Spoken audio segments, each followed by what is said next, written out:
Bienvenue à tous sur Afrique Sport pour la matinale du dimanche 26 mars 2023 que nous débutons avec Mohamed Salah.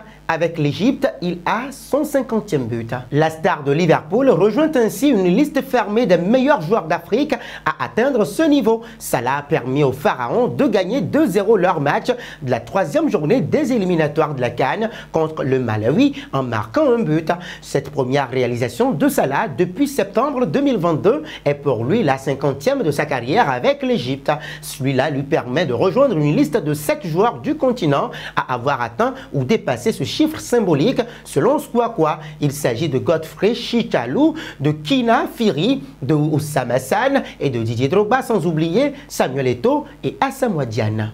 Passons en Allemagne. Thomas Tuchel is back. Libre depuis la fin de son aventure avec Chelsea, il a été viré en début de saison. L'Allemand s'offre un nouveau challenge de renom. Après le départ de Julian Nagelsmann, les dirigeants bavarois ont décidé de faire confiance à celui qui avait porté le Paris Saint-Germain en finale de la Ligue des Champions à l'été 2020 avec un certain Eric Maxim Choupo-Moting. Les deux hommes qui s'étaient aussi connus lors du passage du technicien allemand sur le banc de Mayence en Bundesliga se retrouvent pour la 3e fois de leur carrière.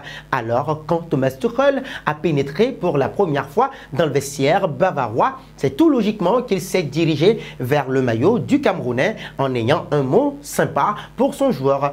Entraîneur de Choupo pour la 3e fois, le pauvre. D'ailleurs, pensez-vous que Thomas Tuchel réussira sur le banc du Bayern? Vos réponses seront attendues en commentaire.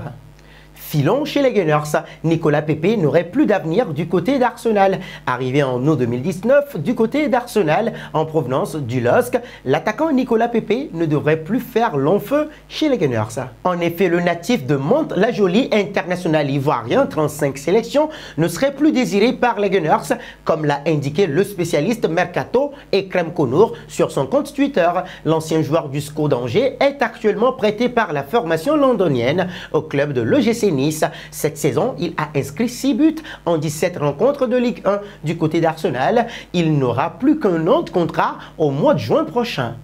Un passage au Barça. Javier Tebas n'en loupe pas une, très friand pour commenter l'actualité du football espagnol et notamment celle du FC Barcelone. Le président de la Liga a évoqué le possible retour de Lionel Messi au FC Barcelone lors d'une conférence de presse organisée vendredi soir. Javier Tebas a avoué qu'en ce moment, il voyait le retour de l'Argentin au Barça aussi compliqué que sa poursuite au PSG. Messi ne pourra pas être à la fois à Barcelone et au PSG. De plus, le PSG a moins de revenus que Barcelone. Le seul qui puisse le faire revenir, eh bien oui, Messi, c'est Barcelone. Mais nous n'allons pas changer les règles pour faire revenir Messi. Le club devrait laisser partir des joueurs. Il devrait faire plusieurs choses, a-t-il expliqué. Pour rappel, Lionel Messi arrive en fin de contrat avec le Paris Saint-Germain à la fin de la saison.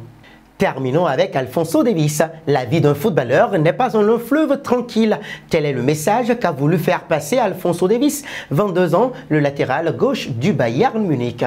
Sur son compte tweet, l'international canadien a expliqué qu'il n'avait pas forcément la vie rêvée par les jeunes de son âge. La vie de footballeur professionnel est formidable, sans aucun doute, a-t-il d'abord souligné dans des propos rapportés par AS avant de poursuivre. Pour se détendre et profiter de la vie. Mais après l'entraînement, il n'y a rien à faire pour moi puisque je n'ai pas de famille et que ma petite amie ne vit pas avec moi. Je suis seul. J'ai probablement 5 amis. Je suis un perdant populaire. C'est un peu inquiétant de ne pas avoir quelque chose à faire et surtout quand tous vos amis ont un travail. Des propos forts et lourds de sens qui ont de quoi donner matière à réfléchir pour certains. Et nous en venons au lion de l'Atlas, le retour triomphal des héros à la maison. Le Maroc disputait ce samedi soir son premier match au pays depuis son sublime parcours à la Coupe du Monde 2022, demi-finale au Qatar. La ferveur autour de cette belle équipe marocaine n'était clairement pas retombée puisque le stade Ibn Battuta de Tanger était plein à craquer et chaud comme la braise pour la réception en amicale du Brésil. Bousculé, l'as à l'instant de Casemiro, capitaine, a d'ailleurs subi les foudres des Lions de l'Atlas, vainqueurs de 1 pour le plus grand bonheur de leur public.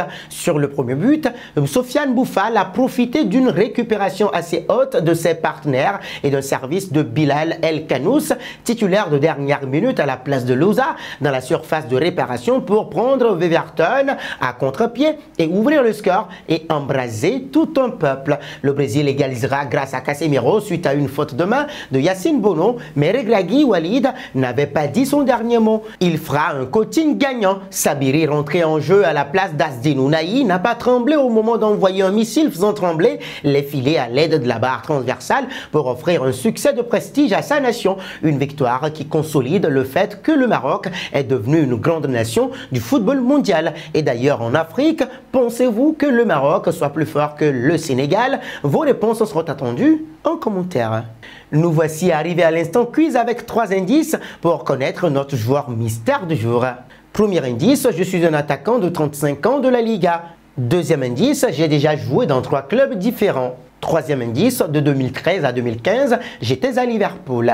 Qui suis-je? Vos réponses seront attendues en commentaire. Nos félicitations à tous ceux qui ont répondu. Leandro Trossard lors de la dernière matinale. C'était le joueur à trouver puisqu'il est un milieu de terrain offensif de 28 ans évoluant en Premier League qui a déjà connu 7 clubs en pro. Il a débuté avec le KRC Genk.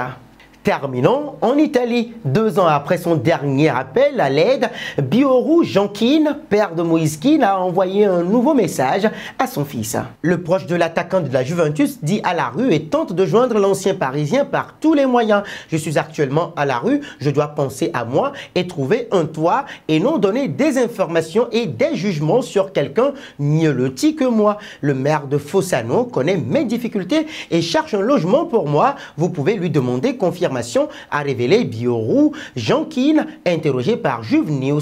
En mauvais termes avec son père, l'ancien Parisien risque d'ignorer cette nouvelle sortie médiatique. Et nous arrivons au terme de cette matinale que nous bouclons avec la question du jour entre Alphonso Davies et Alejandro Balde, qui fait la meilleure saison sur le plan individuel. Vos réponses seront attendues en commentaire. En attendant, n'hésitez surtout pas de vous abonner sur Afrique Sport pour ne rien manquer du football continental et international.